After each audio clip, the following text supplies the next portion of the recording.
இன்றைய சிறப்பு நேர்காணலில் நம்முடன் இணைந்திருக்கிறார் பாஜக பிரமுகர் கல்யாண் ராமன் அவர்கள். சார் வணக்கம். வணக்கம். இவங்கிட்ட எல்லாம் எதுக்கு இன்ட்ரி எடுக்கிறீங்க? சில்ற பையன்.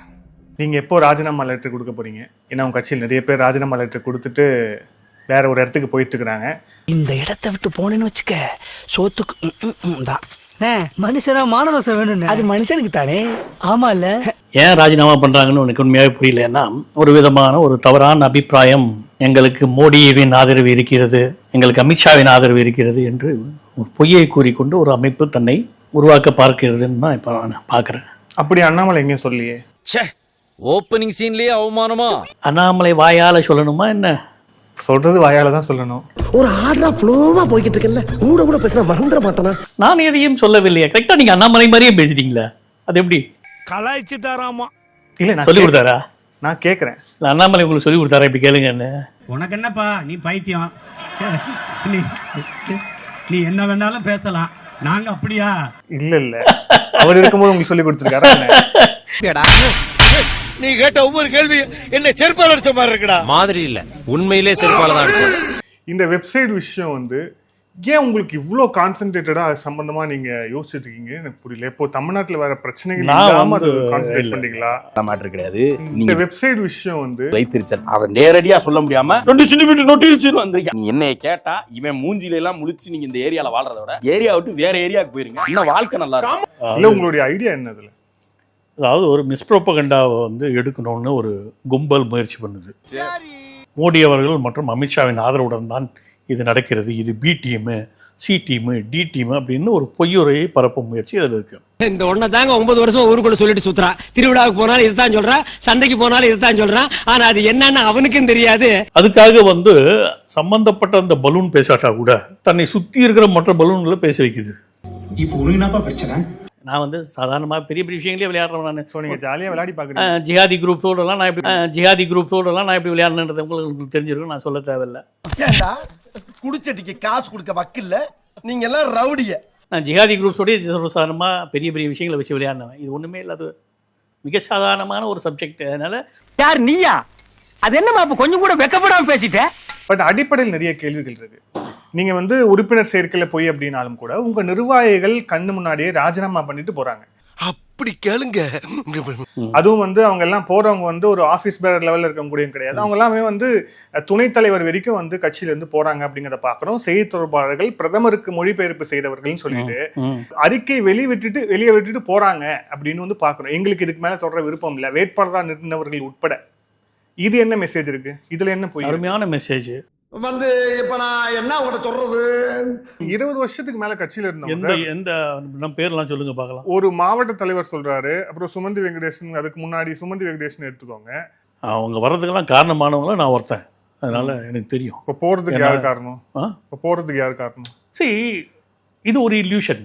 நம்ம ஒண்ணு கேட்டா நம்மள அசர வைக்கிற மாதிரி ஒரு பதில் சொல்வார் பாரு, அது நமக்கு இங்க புரியாது, வீட்டுக்கு போனா தான் புரியும். இப்போ 2 பழமொழிகள் எனக்கு ஞாபகம் வருது. ஒன்னு சீச்சி இந்த பழம் புளிக்கும், இன்னொன்னு ஆட மாட்டாதவன் கூட பத்தாதுன்னா. இந்த பாரு, பல மொழி பேசாதீங்க, இருக்கிற தமிழ் மொழியை ஒழுங்கா பேசுங்க போடா. இல்ல அது அப்படியே மாத்தி என்ன சொல்றாங்கன்னா, தமிழ்நாட்டுல லெட்டர் பேட் கட்சியாக இருந்த பாஜகவை திராவிட கட்சிகளுக்கு இணையாக பேசுபொருளாக மாற்றியவர் அண்ணாமலை. அவர் மாநில தலைவரா இருக்கும்போது எவன் சொல்றது? சொல்பவன் எவன்? அவன் தில் இருந்தா உட்கார வைக்கும், இன்டர்வியூல டிபேட்ல உட்கார வைப்போம். என்ன கோபப்படுத்தணும்ன்ற ஒரே நோக்கத்துல கேள்வி கேட்குறியா? என் நோக்கம் அது இல்லைங்க, மக்கள் உண்மையை தெரிஞ்சுக்கணும். கொஞ்சம் பாருங்க. உங்களுக்கு எல்லாம் வைத்திருச்சல். என்னடா ஒருத்தன் 3 வருஷத்துல இவ்வளவு பெரிய உயரம் தோறானே, இவ்வளவு பெரிய ரீச் கிடைக்குது, தமிழ்நாடு முழுக்க தெரிஞ்சு நீ இன்னைக்கு கட்சி நடத்தி கொண்டிருக்கக்கூடிய பாதி தலைவர்களுடைய பேரும் பாதி கட்சிகளுடைய பேரும் தமிழ்நாட்டில் யாருக்கும் தெரியாது. ஆனா பாஜகங்கிற பேரும் அண்ணாமலைங்கிற பேரும் தமிழ்நாட்டுல மூளை முடுக்கெல்லாம் தெரியும். கண்மணி போனாங்க வந்தாங்க, டக்குன்னு பார்த்தா வளர்ந்து பெரிய ஆனீங்கன்னா அப்புறம் எனக்கு ஒரு மாதிரி இருக்கும்ல. அதுக்கு பேர் இன்செக்யூரிட்டியா? போய் நல்ல டாக்டரா பாரியா, இதெல்லாம் மனநல பிரச்சனை. நீ யாருன்னே அடையாளம் தெரியாம எங்கேயோ கர்நாடகால நான் சிங்கம் பங்கம் புங்கன்னு பேசிட்டு இருந்தப்போ உங்ககிட்ட ஏதோ திறமை இருக்கிறத யாரோ ஒருத்தர் நம்பியதுடைய விளைவு. யார் நம்பினாரு சார்? அதை பத்தி எனக்கு என்ன கவலை? இல்ல நீங்க சொல்லுங்க சார். யார் நம்பினாரு? யாரோ ஒருத்தர் நம்பினாரு, அவர் கொண்டு வந்தாரு. இல்ல சார், அவ்வளவுதான். நீங்க தான் தைரியமா சொல்றீங்களா? யார் நம்ப? யாரோ ஒருத்தர். ஏன்டா தயங்குற? தைரியமா சொல்றான், சொல்லு. நீ தான் தைரியமா நாளத்தை சொல்லு, சொல்றா. அப்போ இது ஆஃப் லேட்டா நீங்க பேசுறத பார்க்கும்போது அண்ணாமலை அவர்கள் மீது ஏற்பட்ட தனிப்பட்ட அந்த ஈகோவால தான் நீங்க இப்படி பேசிட்டு இருக்கீங்களா? இல்லைன்னா ஈகோ இதில் என்ன இருக்கு? பார்பிக்யூ ஸ்மெல் வருது. பார்பிக்யூ ஸ்மெல் வரல. ஓ பெரியப்பா. அதாவது அவர் வந்து கட்சிக்கு இந்த கான்ட்ரிபியூஷன் பண்ணல, சட்டமன்ற உறுப்பினர்களை கன்வெர்ட் பண்ணல, எம்பிக்களை கன்வெர்ட் பண்ணல, கட்சி சரியில்லை, தொண்டர்கள் பாதிக்கப்படுறாங்க. இது வந்து ஒரு கட்சிக்காரன் சொல்றதா இருக்கலாம். நாங்க எங்களை இறக்கி விட்டுறேன்னு சொன்னாரு, நாங்க தான் பலூன் ஊதி விட்டோம். இதெல்லாம் வந்து ரொம்ப ஒரு உங்களோட தனிப்பட்ட வெஞ்சன்ஸ் வெளிப்படுதோ அப்படிங்கறது தெரியுது. வேலையே இதுதான். ஊர்ல எவன் உருப்பிட்டாலும் வயிற்றுச்சல் பட்டு அவனை பத்தி டீக்ரேட் பண்ணி பேசுறத இவன் மட்டும் கிடையாது, ஊருக்குள்ள ஒரு 10 பேர் இருக்காங்க. எவன் உருப்பிட்டாலும் இவன் என்ன அப்படி வந்தான். ஆனா இப்போ உங்களுடைய ட்விட்டர் பதிவுகள் எல்லாம் பார்க்கும்போது நீங்க வந்து வார் ரூமுக்கு பதில் சொல்லிட்டு இருக்கிறீங்க, அவங்க செய்யக்கூடிய ஒரு விஷயங்களுக்கும் அப்படின்னு அதுக்கு பதில் சொல்லிட்டே இருக்கீங்க. சோ அப்போ உங்களோட விளையாடுறது உங்களுக்கு தெரியலையா?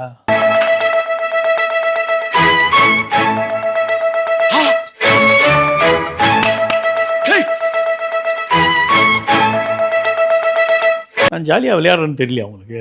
சார் எங்களெல்லாம் பார்த்தா எப்படி சார் இருக்கு? நீங்க விளையாடிட்டே இருப்பீங்க, நல்லா எது சீரியஸ்னஸ்? நீங்க அதை சீரியஸா எடுத்துக்கிட்டீங்கன்னா அது நான் பொறுப்பா? இதெல்லாம் என்ன பேச்சு இது? ரொம்ப ஒரு அந்த மாதிரி வார்த்தை சொல்லக்கூடாது, பொம்பளை பேசுகிற பேச்சு மாதிரி இருக்குது இதெல்லாம். அப்போ நீங்க போடுற எதுவுமே சீரியஸா எடுத்துக்க தேவையில்லையா? எதுவுமே அப்படிதான். இந்த வார் ரூம் வந்து இது ஒரு கடை கூத்தாடி கும்பல். ஓகே, கோமாளிகள் கூட்டம். உங்களுடைய தமிழ்ல சொல்றதுன்னா, உங்க மாதிரி சின்ன பசங்களுடைய தமிழ்ல சொல்றதுன்னா ஜோக்கர் கும்பல். இது என்ன, இந்த ஜோக்கர் கும்பலோட கொஞ்சம் விளையாடி பார்க்கணும், சீண்டி விட்டு. எனக்கு கிடைக்காத சந்தோஷம் இந்த உலகத்துல வேற யாருக்குமே கிடைக்க கூடாது. அதுதான்டா இந்த சூனாசாமியோட கேரக்டர்.